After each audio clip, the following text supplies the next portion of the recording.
Does Ghana have a libido crisis? Every time I turn on the TV, though I rarely watch, about 70% of the channels are advertising sexual performance enhancement drugs. Even when walking through the market in the afternoons, I hear PA systems describing and advertising how they can boost their libido. Is it a national issue? Because I feel the market for such drugs is very large in this country, especially for men. We are a very hypersexual country, but sadly we hide behind religion to pretend we are not. I would say people are hypersexual because they hide behind religion and repress themselves. Anything that is repressed is just piling up to explode. It doesn't disappear. I think being a hypersexual nation is fine, but the problem is people taking in all these drugs that could harm their bodies just for sexual performance. Have you ever heard the way ladies talk about a guy who couldn't perform? Like he flopped at the Olympics. Ha ha. You asked a very good question, ha ha. Well, the Pandora box is open. You can't be fine with one and leave without the other. Things on hyper will always bring things you won't like. People, please identify in Jesus Christ, not in hypersexuality. I pray for all of you. When people are not mentally trained to find ways to be productive/creative, they find ways to entertain themselves. Some do so through sex, and high sexual performance is the only achievement they're content with getting. God gave men two things, a penis and a brain. Unfortunately, not enough blood/resources to supply both at the same time. Well said. It's disheartening. An average youth is talking about sex, boyfriends, girlfriends, etc. We are our own problem. That's why we lack development. This brought to you by social media from the West. Many of the youth fallen into a ditch. My brother in Christ, you can say the word penis, especially online. Everyone writes it in their own way. Ethics. A bunch of sex addicts with zero self-control in the country. Don't let the religious lifestyle fool you. Sexual addicts everywhere, especially with Western influence. It will be their own doom. We are such a sexualized people that the minimum requirement is that if you can't provide as a man, your waist should be useful, and even a wealthy, prominent man will be betrayed for such a waste, the iconic Sisi Muden. Beware. I remember one time when I was working near TOR, those hawkers who sell such drugs with a megaphone passed by. His icebreaker in Chi to which was, there are two titles in the house. Are you Dada or Daddy? Dada gets home and sleeps. That is Da, Essa. Daddy eats, sleeps, and eats. D, again. You couldn't help but laugh. But on a serious note, don't go and destroy your kidneys in the name of manpower.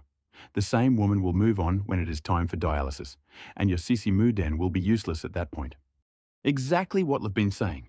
It's not worth destroying your body with these drugs for sex points. Just communicate with your woman to see what she wants. My personal opinion to your question is no.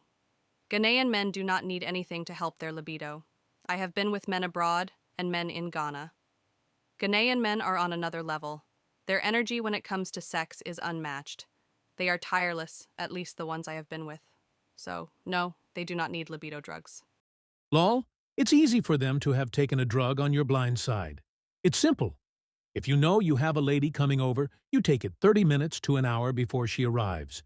I doubt most people do drugs for sex, maybe for older men with younger women. And younger men are likely to not have erectile issues as long as they are physically fit and mentally stable. This part is hard to observe. After marrying for some years, sex isn't about how long you last, but how to mutually please each other. Most men don't take this drug because they have a problem. Rather, it's because they want to last long.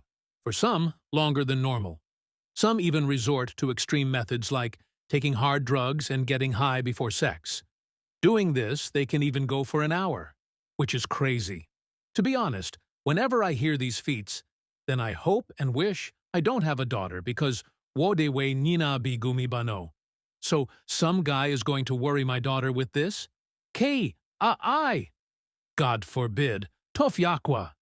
The question men should ask themselves is, do women want them to go for an hour? Are they checking with women or just in competition with stories from their male friends? So true. I've heard many women and young ladies say this like it's the minimum requirement to last at least 40 minutes. Might be they heard stories of it happening. Now they also want to experience that. Those are the daughters of Eve. Your mother warned you of. Heard them say it on the internet? LOL. Whenever I see things like this, I wonder how much interaction these men have had with real women and whether they even care to find out what women actually want and enjoy. Wow there, Couch Judge Supreme. Did you just ask a question, then answered it yourself, just so you can proceed to rub one out? You do you. I ain't getting shit from this LOL. Lol, if that's the way you approach dealing with women, then no wonder you have the ideas you have. Good luck with that. Going for an hour is not really hard though, bro. You don't even need drugs to get that far. Seriously, average duration of penetration sex is about 5 to 10 minutes. Lasting 1 hour is rare and not possible for majority of men. Skill issue. WTF, how is that a skill? Intermittent coitus. You know ball.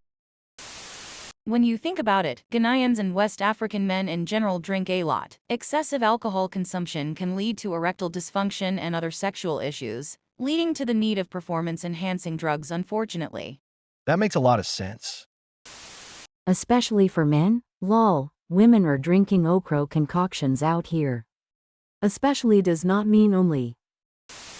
There's no libido problem, just porn that fooled people about the length of intercourse, and a few sick people who use drugs and spread false expectations. The way they're buying these things at the pharmacy is a really big concern. Do they not fear for their bodies? These same people will go for dialysis treatment and whatnot in their old age. It's been happening since the discovery of salt. Our advertising spaces have always marketed these sex enhancement products. I don't think it's a novelty. Maybe you're now seeing it. Or perhaps we've been numb to the point of not seeing it as a crisis. It's openly advertised on regular radio and TV programming and casual herbal remedies. So yeah, it's kinda awkward. That such things are casually advertised to teens and preteens in regular radio and TV programming. Don't get me started on the ones in Trotro and transport services. It's funny to admit, but I learnt the nipples especially that of women is an erogenous part in a trotro about 8 years ago when I was still in high school. We admonish people to stay away from sex outside of marriage, yet we are always advertising the numerous ways you can boost your sex life openly everywhere on the media. So the stuff my boyfriend drinks that smells like mint mixed with ginger is for performance, or that's a drug too? Yuppers, that's why he ducks you like a mule. No, I just think we have a drug regulation problem. It's funny, but quite the issue, not gonna lie. It's what sells. They say size matters. Like and subscribe for more videos like this. No, seriously.